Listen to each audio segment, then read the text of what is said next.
बिस्मिल्लाहिर्रहमानिर्रहीम। सबसे पहले तो मैं मीडिया के तमाम दोस्तों का शुक्रगुज़ार हूँ कि आप हमारे सेक्रेटेरिएट में तशरीफ़ लाए। जैसा कि आपके इल्म में है कि आज हमने वीमेन विंग पंजाब के साथ मीटिंग थी हमारी, उनके साथ हमारा इजलास हुआ जिसमें हमारी बहन मोहतरमा समीना गुरकी साहबा जो हमारी पंजाब की सदर हैं, इनके साथ इनके तमाम ओहदेदारान जो मुख्तलिफ़ अजला से तशरीफ़ लाई थी उनके साथ मुलाकात हुई और मुझे जानकर बहुत खुशी हुई उनके हौसले देखकर, उनकी कमिटमेंट देखकर, उनका जज्बा देखकर, पीपल्स पार्टी के साथ उनकी मोहब्बत देखकर। तो मैं अपने वीमेन विंग पंजाब को सलाम पेश करना चाहूँगा। आज पूरा मुल्क एक ऐसी मुसीबत से दो चार है कि कोई तो बरमला गली में आके उसका इजहार कर रहा है, कोई सड़क पर उसका इजहार कर रहा है, कोई थड़े पे उसका इजहार कर रहा है, कोई घर में बैठा उसका इजहार कर रहा है, और वो है महंगाई और बेरोज़गारी जिसने पाकिस्तान के 22 करोड़ लोगों को हिला कर रख दिया। और अफसोस की बात यह है कि इस हुकूमत ने इतने बुलंदो बाग दावे किए थे, ऐसे सुहाने सपने दिखाए थे, इतना खूबसूरत रंग भरा था कि आज पाकिस्तान के लोग वाक़ईतन जो है वो मुकम्मल तौर पर कंफ्यूज हो चुके हैं। एक आम आदमी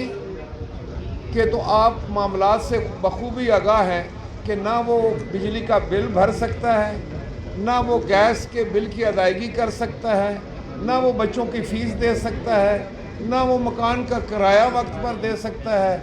ना वो दवाइयाँ ख़रीद कर अपने किसी बीमार के लिए ला सकता है। और उस पर जुल्म और सितम ये है कि हर रोज़ कीमतें बढ़ रही हैं, हर रोज़ महंगाई में इजाफा हो रहा है, हर रोज़ नया बजट आ रहा है, बग़ैर समझे बग़ैर सोचे जो है सुबह लोग उठते हैं तो क्या देखते हैं कि पेट्रोल की कीमत 5 रुपये बढ़ गई है, कभी 4 रुपये बढ़ गई है, कभी गैस में इजाफा हो चुका है। मैं हुकूमत वक्त से ये सवाल करना चाहता हूँ कि आपके वो दावे तो अपनी जगह पर, लेकिन क्या कोई ऐसी हुकूमत है दुनिया में जो हर रोज़ महंगाई में इजाफा करती हो, जो हर रोज़ आम आदमी की ज़िंदगी को कठिन बनाने की हर मुमकिन कोशिश करती हो, जो हर रोज़ अपने लोगों की ज़िंदगी में आसानियाँ पैदा करने के बजाय उनके लिए मुश्किलात पैदा करती हो? यकीनन वो आप हैं। तो मैं वज़ीर आज़म से ये मुतालबा करना चाहता हूँ कि आज मुल्क के कोने कोने से बेरोज़गारी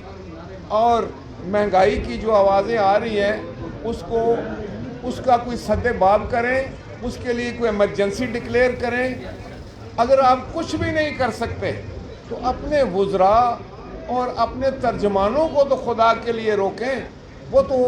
लोगों के ज़ख्मों पर नमक डालने वाली प्रैक्टिस करते हैं, वो काम कर रहे हैं। एक वज़ीर साहब फरमाते हैं कि हमने तो 1 करोड़ नौकरियां बांट दी हैं। भाई किसने वो नौकरी ली है, किसने वो नौकरी दी है? आपने कौन सी सुलेमानी टोपी पहनकर वो नौकरियां दी हैं? और जो लेने वाले थे उन्होंने भी सुलेमानी टोपियां पहनी हुई थी, वो तो किसी को नज़र नहीं आ रहे। कल आप कह देंगे कि हमने 50 लाख घर भी तामीर कर दिए हैं। तो ये झूठ झूठ और झूठ, ये कब तक पाकिस्तान की आवाम से आप चलाएंगे? 3 साल हो गया आपके तरफ देखते हुए लोगों को, आपके वादे आपको याद कराते हुए, लेकिन जब भी ये एहतजाज होता है कि महंगाई बढ़ गई है, दूसरे दिन पता चलता है कि महंगाई मज़ीद बढ़ गई है। एक दिन ये आता है कि डॉलर जो है वो अपनी इंतहाई बुलंद सतह पर पहुंच गया और पाकिस्तानी रुपया इंतहाई निचली सतह पर पहुंच गया। दूसरे दिन ये ऐलान होता है कि उसमें मज़ीद जो है वो महंगा हो गया डॉलर और पैसा मज़ीद बेकदर हो गया। मैं ये समझता हूँ कि हुकूमत जहाँ हर महाज पर नाकाम हुई, जहाँ उसकी खारजा पॉलिसी नाकाम हुई,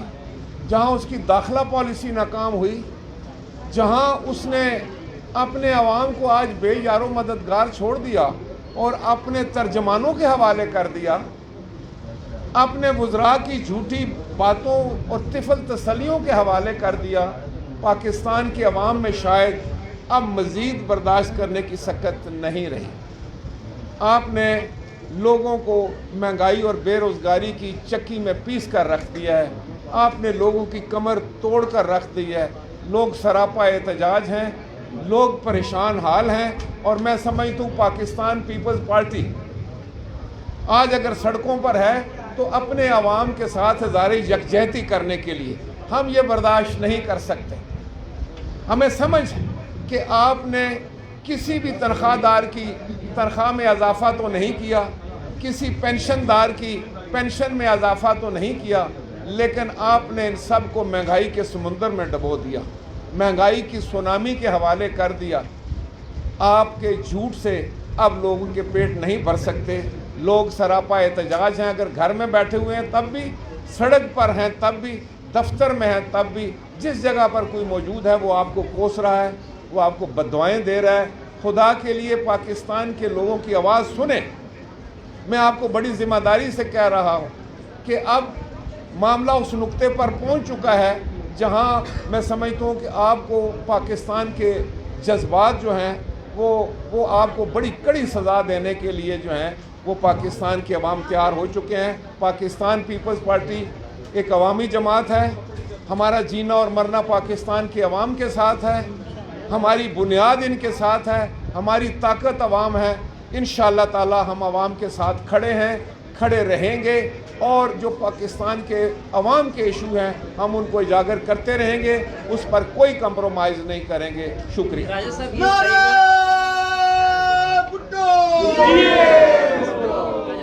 आप भी प्राइम मिनिस्टर ऑफ पाकिस्तान रहे, ये बताइएगा चेयरमैन नैब के ऊपर जो आर्डिनेंस लाया गया, आप समझते हैं कि आर्डिनेंस कानून के मुताबिक है, और अगर आप वज़ीर आज़म पाकिस्तान होते तो आप इसे किस तरह से डील करते? ऑर्डिनेंस देखें मैं आपको ये बताऊं, इस हुकूमत ने तो पार्लियामान को यकसर नज़रअंदाज किया। वज़ीर आज़म अगर ख़ुद पार्लियामान की इज़्ज़त न करें, पार्लियामान में उनकी हाज़िरी बराए ना हो, पार्लियामान को अहमियत न दें जो उनके लिए ताकत का मंबा है, सरचश्मा है, और सिर्फ ऑर्डिनेंसेस पर वो गुजारा करने की कोशिश करें, तो ऑर्डिनेंसेस पे गुजारा वो हुकूमत करती है जिसको पार्लियामान को में उसको ताकत नहीं मिल सकती, जो अवाम की जो जज्बात हैं उनसे चश्मपोशी करना चाहती है, जो पाकिस्तान के अवाम के जज्बात का सामना नहीं करना चाहते, वो रात के अंधेरे में ऑर्डिनेंसेस जारी करते हैं और हुकूमत चलाने की नाकाम कोशिश किया करते हैं। देखिए मैं आपको बताता हूँ कि एक आईनी रास्ता है, एक कानूनी रास्ता है, एक असूली रास्ता है। उसके अलावा हर रास्ता जो होगा वो गलत रास्ता होगा। वो अगर कोई कंप्रोमाइज़ होता है, अगर आप आइन पे कंप्रोमाइज़ करते हैं, कानून पे कंप्रोमाइज़ करते हैं, तो ये पाकिस्तान के लिए अच्छी बात नहीं होगी। इदारों को तो ये मजबूत करने की बात करते थे,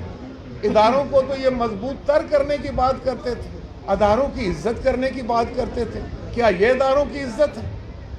क्या यह इदारों की तौकीर है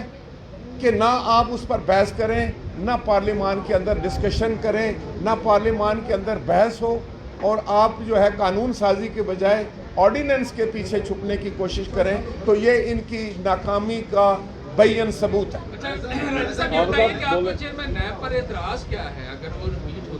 नहीं, हमें किसी इंडिविजुअल पर कोई एतराज़ नहीं, किसी की ज़ात पर कोई एतराज़ नहीं है, किसी शख्स पर कोई एतराज़ नहीं है। मौजूदा जो नायब चेयरमैन है इस पर भी कोई एतराज़ नहीं है, लेकिन तरीक़ा कार पर एतराज़ है। और हुकूमत ने जो तरीक़ा कार इख्तियार किया है, जिस तरीके से इन्होंने हालात को पेचीदा बनाया है, मुबहम बनाया है, सवालिया निशान उस पर डाला है, उस पर मुझे एतराज़ है।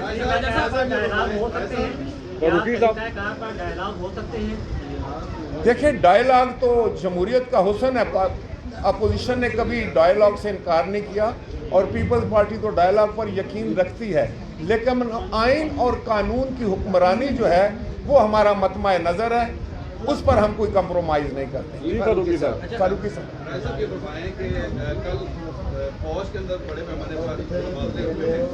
تو جو خاص طور پر آئی ایس آئی چیف کی جو تبدیلی ہے اس کو زیر بحث لایا جا رہا ہے، کہا جا رہا ہے کہ اس کے بعد پاکستان کی سیاست میں کچھ تبدیلیاں آئیں گی یا پالیسی میں کچھ چینج آئے گی اس کے موقع میں۔ کیا آپ سمجھتے ہیں کہ فوج میں ایسی جب تبدیلیاں ہوتی ہیں تو وہ پاکستان کے اندر سیاست پر بھی اثر انداز ہوتی ہیں، سیاست میں تبدیلیاں آتی ہیں؟ دیکھیں فاروقی صاحب، افواج پاکستان جو ہے وہ قومی سلامتی کا ادارہ ہے، وہ ہمارا قومی ادارہ ہے، اس کا استحکام جو ہے وہ ہمارا استحکام ہے۔ میں سمجھتا ہوں کہ قومی ادارے کو بحث میں نہیں لانا چاہیے، ان کو اپنی پروفیشنل ذمہ داریاں ادا کرنی ہیں، سیاست جو ہے وہ ہم نے کرنی ہے، ان کا ان کے ساتھ کوئی تعلق واسطہ نہیں ہے۔ اچھا رضا صاحب، یہ بتائیے گا کہ ابھی آپ نے کہا کہ وزیر اعظم پارلیمان کو اہمیت نہیں دیتے، جبکہ ہم نے دیکھا جب پرائم منسٹر پارلیمنٹ میں آتے ہیں تو اپوزیشن لیڈر ان کی تقاریر سننا گوارا نہیں کرتے، پیپلز پارٹی کے جو لیڈر ہیں وہ ان کی تقاریر سننا گوارا نہیں کرتے، وہ باہر چلے جاتے ہیں، پارلیمنٹ کو تو آپ لوگ بھی اہمیت نہیں دیتے۔ نہیں، آپ نے بہت اچھا سوال کیا ہے، تو اس کا جواب میں آپ کو یہ دینے کی کوشش کروں گا کہ دیکھیں، آپ تمام وزرائے اعظم کی حاضری جو ہے وہ نکال لیں، آپ حیران ہو جائیں گے کہ پاکستان پیپلز پارٹی وہ جماعت ہے جن کے وزرائے اعظم جو ہیں وہ انہوں نے پارلیمان میں ان کی حاضری سب سے زیادہ تھی۔ ہم اپنے حکومت کے خلاف جو سوالات ہوتے تھے اس کے جوابات بھی ہم خود دیا کرتے تھے، لیکن یہاں یہ حالت ہے کہ اگر آپ یہ کہتے ہیں کہ ان کو نہیں دی جاتی اجازت جو ہے وہ کرنے کی تقریر، تو اس میں سمجھتا ہوں کہ تقریر کی اجازت تو ہر ایک کو ہونی چاہیے، وزیر اعظم صاحب کو بھی ہونی چاہیے، اپوزیشن لیڈر صاحب کو بھی ہونی چاہیے، لیکن اگر ان کی طرف سے رمپس ہو اور اس کی ذمہ داری جو ہے وہ میں سمجھتا ہوں حکومت پر زیادہ آتی ہے کہ وہ ایسا ماحول بنائے، وہ ایسا رویہ رکھے جس سے رمپس نہ ہو، شور شرابہ نہ ہو، اور ہر ایک کی تقریر جو ہے وہ اچھے سلیقے سے سنی جائے اور اس پر پھر ایک مثبت اور تعمیری تنقید کی جائے اور اس کا جواب دیا جائے۔ ایسا بھی کافی سوال، آج آپ مہنگائی کے خلاف ریلی نکالنے جا رہے ہیں، موٹر سائیکل ریلی ہے، اور آپ کے اندر وہ لاہور کی تنظیم کا کوئی عہدیدار نظر نہیں آ رہا، کیا وجہ ہے، یا کیا وہ تنظیم توڑنے جا رہے ہیں، کوئی نئی تنظیم قائم کرنے آ رہے ہیں جی، پہنچ رہے ہیں ابھی لوگ آ رہے ہیں، اور واپس جی ٹھنڈ پہ جاتی ہے، انہیں آ رہے ہیں۔ حافظ صاحب میں آپ کی اطلاع کے لیے عرض کر دوں کہ اللہ کا شکر ہے کہ ہماری کسی تنظیم میں بھی کوئی دراڑ نہیں ہے، اور سب مضبوط بھی ہیں، مربوط بھی ہیں، متحد بھی ہیں، متفقہ بھی ہیں، اور انشاءاللہ تعالی ہم نے جو تبدیلیاں کرنی ہیں وہ ایک آدھ دن میں آپ کے سامنے آ جائیں گی، اور اس کے بعد آپ دیکھیں گے کہ پاکستان پیپلز پارٹی بڑے بھرپور طریقے سے، بڑے جوش کے ساتھ، بڑے جذبے کے ساتھ جی اے بھٹو کا نعرہ لگا کر ہم نکلیں گے، اور آپ پنجاب کے کونے کونے میں ہم آپ کو نظر آئیں گے۔